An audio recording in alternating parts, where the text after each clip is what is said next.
European Commission insists Italy must first toughen its fiscal discipline. Instead, Italy wants to introduce an amnesty for tax dodgers.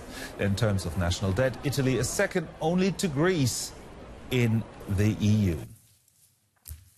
So, quo vadis, Italy? Let's bring in someone who should know. Michele Geraci is an Undersecretary of State at the Ministry of Economic Development and joins us now from the EU's meeting there in Innsbruck. Mr. Secretary, there's been some harsh rhetoric coming from Rome. There was talk of the EU ruining Italy. Matteo Salvini said the Commission was wrecking Europe. Is Italy on the way to become the next Greece? And if so, is that really the EU's fault? Well, no, absolutely not. The situation between Greece and Italy is very different. You will see in the next few days that actually the new proposed plan has some money being spent on investment. You know, I think most analysts so far have focused on this ratio debt to GDP, but with a strong emphasis on the numerator, the debt. We do want to focus more on the lower side of the equation, the denominator, the growth in the economy, which I think is the only credible and sustainable way to turn a country into a sustainable path for the long term. So I do believe that once this issue is clarified, analysts, investors, and the whole EU members will fully understand and fully appreciate the scope and the goal of our plan. Mr. Geraci, you talked about growth. You based the promises on new forecasts, assuming economic growth of 1.5% next year. The European Commission expects Italy to grow 1.1%, and your own Confindustria, the main lobby group representing Italian business, this week cut down its own growth forecast to 0.9%.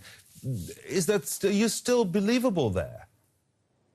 I think so, because those numbers that you mentioned, the 1%, have come out before our document has been fully released. And so it does not include the details of our investment plan. And in a way, they would, once they fully read the plan, they should lead to a upward revision of those estimates. It might take them a little bit of days to digest the long document, but this is exactly what we have changed over the last, and what we have worked over the last few months to actually deliver a plan that focus on growth. And these numbers have not been out yet. So those forecasts, I believe, will be revised upwards very shortly.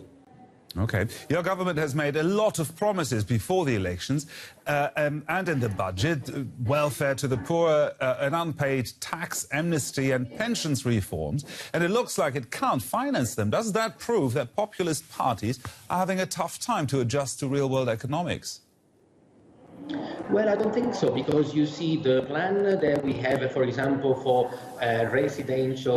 for universal income, that leads to a higher consumption, and so more than one goes back into the economy. If you recall, back in 2011, you mentioned at the beginning the situation with Greece. The difference is also that now most analysts and most economists understand that the fiscal multipliers are higher than 1, closer to 1.5, 1.7, even 2 in some cases. So for $1 spent even on pension or on tax cuts or on the universal basic income, more than 1 goes back into the economy. And because this is very important, our debt to GDP ratio is already more than 1, even a 1-to-1 increase in debt and in GDP would bring to a lower debt ratio. This is how the maths work.